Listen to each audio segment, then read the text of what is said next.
بسم اللہ الرحمن الرحیم۔ السلام علیکم ورحمۃ اللہ وبرکاتہ۔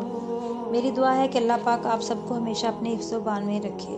آج میں جو آپ لوگوں سے بیان کرنے والی ہوں وہ ہے قصہ یوسف، کہ اللہ پاک نے کس طرح حضرت یوسف علیہ السلام کو اتنی خوبصورتی سے نوازا، اور پھر کیسے ان کے بھائیوں نے انہیں کنویں میں پھینکا، اور وہ کس طرح مصر کے بازاروں میں بکتے ہوئے حضرت بی بی زلیخا کے پاس پہنچے۔ تو اپنے موضوع کی طرف چلتے ہیں۔ ایک روایت ہے کہ اللہ تعالیٰ نے دنیا میں جو حسن اتارا اس کا 90% حضرت یوسف علیہ السلام کو عطا فرمایا، جبکہ باقی 10% اپنی دیگر مخلوق کے لیے رکھا۔ حضرت یوسف علیہ السلام مسلمانوں، یہودیوں اور عیسائیوں کے مشترکہ پیغمبر ہیں۔ آپ کی والدہ راحیل یا راخل ہیں۔ آپ کا نمبر اپنے بھائیوں میں 11واں ہے، جبکہ بنیامین سب سے چھوٹے تھے۔ حضرت یوسف علیہ السلام کی داستان کا آغاز ہبرون سے ہوتا ہے۔ آپ نے بچپن میں ایک خواب دیکھا کہ چاند، سورج اور 11 ستارے آپ کو سجدہ کر رہے ہیں۔ آپ نے اپنے والد کو یہ خواب سنایا تو انہوں نے فرمایا کہ اللہ تعالیٰ نے تمہیں عظمت بزرگی عطا کی ہے۔ انہوں نے تاکید کی کہ اپنا یہ خواب بھائیوں کو نہ سنانا، کہیں ایسا نہ ہو کہ وہ حسد میں تمہیں کوئی نقصان پہنچائیں۔ اس لیے حضرت یعقوب علیہ السلام انہیں ہر وقت اپنی نظروں کے سامنے رکھتے اور دوسرے بھائیوں کے ساتھ باہر نہ جانے دیتے۔ حضرت یوسف علیہ السلام جب 17 برس کے ہوئے تو ان کے بھائیوں نے بے حد اصرار کر کے حضرت یعقوب علیہ السلام سے انہیں اپنے ساتھ بھیڑ بکریاں چرانے کے لیے لے جانے کی اجازت طلب کی۔ در حقیقت وہ اپنے باپ کی بے پناہ محبت کے باعث حضرت یوسف علیہ السلام سے حسد کرتے تھے اور کسی بھی طرح ان سے جان چھڑانا چاہتے تھے۔ چنانچہ وہ حضرت یوسف علیہ السلام کو جنگل میں لے گئے اور ایک اندھے کنویں میں پھینک کر چلے آئے۔ حضرت یوسف علیہ السلام کی قمیض انہوں نے ساتھ لے لی اور ایک بکری ذبح کر کے وہ خون قمیض پر لگایا اور شام کو روتے ہوئے گھر آ گئے کہ یوسف کو بھیڑیا کھا گیا۔ دوسرے دن بھائی یوسف کے انجام کی خبر لینے اس کنویں کی طرف گئے جہاں آپ کو پھینکا تھا، تو دیکھا کہ وہاں ایک قافلہ ٹھہرا ہوا ہے۔ ایک آدمی نے کنویں سے پانی نکالنے کے لیے ڈول ڈالا تو حضرت یوسف علیہ السلام باہر آ گئے۔ قافلے والے حضرت یوسف علیہ السلام کا بے پناہ حسن و جمال دیکھ کر حیران و پریشان ہو گئے، لیکن برادران یوسف نے آپ پر اپنا حق کے مالکیت ظاہر کر کے چاندی کے 20 سکوں کے عوض آپ کو قافلے والوں کے ہاتھوں بیچ دیا۔ حضرت یوسف کو بطور غلام خریدنے والا شخص عزیز مصر، جس کا نام فوتی فار بیان کیا گیا ہے، وہ حضرت یوسف علیہ السلام کو اپنا بیٹا بنا کر گھر لے آیا، لیکن اس کی بیوی زلیخا جو کہ خود حسن و جمال کا منہ بولتا ثبوت تھی، حضرت یوسف علیہ السلام کی خوبصورتی دیکھ کر ان پر مر مٹی اور ایک عرصے تک اپنی نفسانی خواہش کی تکمیل کی کوشش کرتی رہی مگر ناکام ہو گئی۔ اس ناکامی نے اس کے جذبات کو اور بھڑکا دیا۔ ایک دن جب گھر میں کوئی نہ تھا، اس نے موقع غنیمت سمجھ کر دروازے بند کیے اور جذبات سے تڑپ کر چیخ اٹھی، یوسف جلدی آؤ!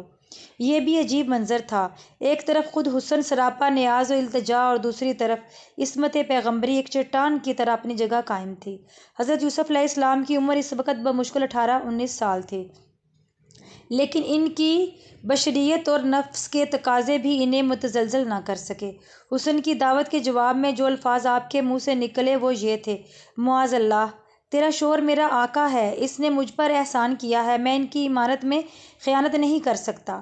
یہ سن کر زلیخا آپ کی طرف جھپٹی اور آپ دروازے کی طرف گئے۔ اس نے دوڑ کر پیچھے سے آپ کی قمیض کا دامن پکڑ کر کھینچا، مگر آپ دروازے تک پہنچ گئے۔ اس کشمکش میں دامن پھٹ گیا، لیکن آپ نے دروازہ کھول دیا۔ دروازہ کھلتے ہی دونوں نے دیکھا عزیز مصر باہر کھڑے ہیں۔ زلیخا نے فوراً عورت کی فطرتی مکر سے کام لیا اور شوہر کے سامنے رونے شروع کر دیا کہ تمہارا یہ ملازم مجھے تنہا دیکھ کر بری نیت سے میری طرف بڑھا تھا۔ اس کی سزا یہ ہے کہ اسے زندان میں ڈال دیا جائے اور عبرتناک سزا دی جائے۔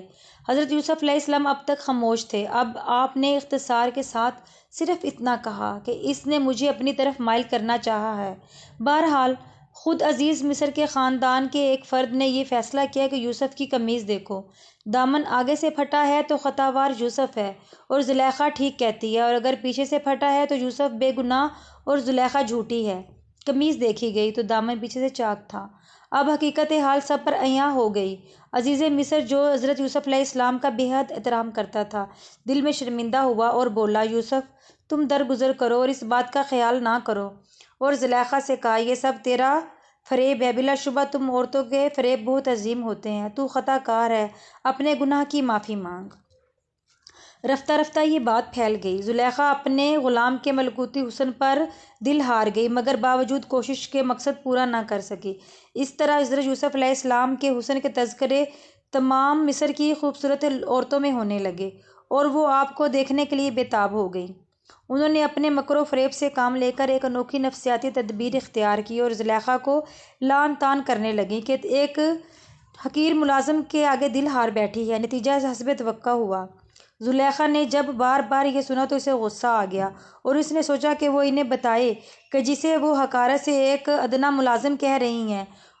چنانچہ وہ ان سب عورتوں کو دعوت پر بلا بھیجا۔ کھانے کے بعد جب ان کے سامنے پھل پیش کیے گئے اور چھریوں سے انہیں تراشنے لگی تو زلیخا نے آواز دی، یوسف آ جاؤ۔ جب حضرت یوسف علیہ السلام کمرے میں داخل ہوئے تو تمام عورتیں ان کا حسن دیکھ کر بے ہوش ہونے لگیں اور چھریوں سے پھل کی جگہ ان کے ہاتھ کٹ گئے اور انہیں خبر تک نہ ہوئی۔ زلیخا اسی لمحے کی منتظر تھی۔ بولی، یہ وہی تو ہے جس کے بارے میں تم مجھے طعنے دیتی تھی۔ وہ چیخ اٹھی، ماشاء اللہ، یہ انسان نہیں کوئی فرشتہ ہے۔ زلیخا نے کہا، ہاں یہی ہے وہ جس پر میں دل ہار بیٹھی ہوں اور جس سے مقصد پورا کرنے میں ناکام ہو رہی ہوں، اور تم سب کے سامنے میں یہ بتا دینا چاہتی ہوں کہ اگر یہ میری خواہش کے مطابق عمل نہیں کرے گا تو میں اسے ذلیل کر کے زندان میں ڈال دوں گی۔ حضرت یوسف علیہ السلام کوئی عام قیدی نہ تھے بلکہ اللہ تعالیٰ کے منتخب پیغمبر تھے۔ چنانچہ جیل کا داروغہ آپ سے اس قدر متاثر ہوا کہ اس نے قید خانے کا سارا انتظام آپ کے سپرد کر دیا۔ روایت کے مطابق آپ نے 10-11 برس قید میں کاٹے۔ کہتے ہیں قید خانے میں فرعون مصر کے 2 معتوب کارندے بھی سزا بھگت رہے تھے۔ ایک رات انہوں نے علیحدہ علیحدہ خواب دیکھے۔ ایک نے دیکھا کہ وہ انگور نچوڑ رہا ہے، جبکہ دوسرے نے دیکھا کہ اس کے سر پر روٹیوں کا ایک ٹوکرا ہے جنہیں پرندے کھا رہے ہیں۔ دونوں حضرت یوسف علیہ السلام کی شخصیت سے بے حد متاثر تھے اور یقین رکھتے تھے کہ یہ کوئی قابل احترام ہستی ہے۔ انہوں نے اپنے خوابوں کی تعبیر دریافت کی۔ آپ نے پہلے سے کہا کہ تو جلد فرعون کا ساقی مقرر ہوگا، جبکہ دوسرے سے کہا کہ تو پھانسی پر لٹکا دیا جائے گا اور پرندے تیرا سر کا گودا کھائیں گے۔ تو سامعین، آپ کو میری ویڈیو کیسی لگی؟ اگر آپ کو میری ویڈیو اچھی لگی ہے تو اسے شیئر کریں، لائک کریں اور میرے چینل کو سبسکرائب کریں۔ انشاءاللہ تعالی پھر کبھی آپ کی خدمت میں نئی ویڈیو اور نئے موضوع کے ساتھ حاضر ہوتی ہوں۔ جب تک کے لیے اللہ حافظ، فی امان اللہ۔